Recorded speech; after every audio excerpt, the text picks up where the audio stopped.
歡迎收睇機電電視新聞報導，我係機電處。為配合特區政府公布嘅香港氫能發展策略，機電工程署委託顧問進行咗全球氫能發展同埋技術應用嘅研究。為咗達至碳中和，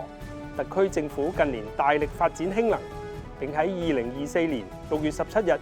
公布咗香港氫能發展策略。機電工程署喺進行咗顧問研究，參考咗國內同埋海外相關嘅法規同埋標準，同埋充分考慮本港實際情況之後，以制定適用喺試驗項目嘅暫行標準，包括氫燃料車輛同埋維修工場嘅實務守則、加氫站嘅實務守則，同埋氫能裝置定量風險評估嘅應用指引，協助業界遵從相關嘅要求，確保安全。為咗配合氫燃料未來喺本港嘅使用，機電工程署已經就修訂氣體安全條例第51章開展咗準備嘅工作，並且計劃喺2025年向立法會提交修訂條例嘅建議。由於氫能具有高效能、低污染嘅特點，因此氫燃料非常適合用喺運輸交通工具、偏遠地區工地入面嘅流動機械同埋發電設施等嘅應用。要促進氫能喺香港嘅廣泛應用，政府認為本港將會面對6大方面嘅技術挑戰，包括確保安全、合適嘅技術、基礎設施、成本效益、人才培訓同埋社會嘅接受。為咗針對氫能發展嘅6大技術挑戰，同埋考慮到香港嘅獨特情況，政府制定咗4大策略，完善法規、制定標準、配合市場同埋審慎推進，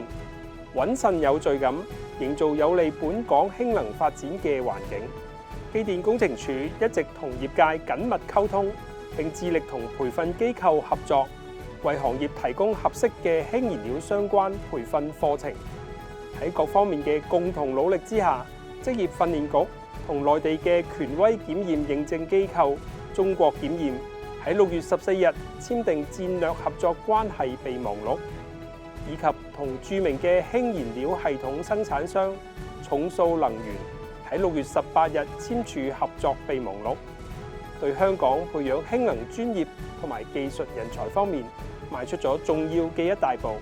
為咗配合低碳新能源發展嘅方針，特區政府首次向公眾展示香港首架氫燃料電池洗街車。我哋交俾現場嘅同事。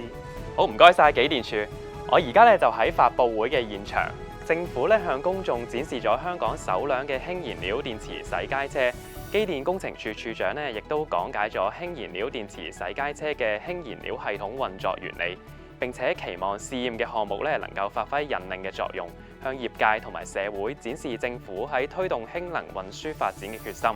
機電電視記者新能源報導。唔該晒新能源。機電工程處處長喺發佈會表示，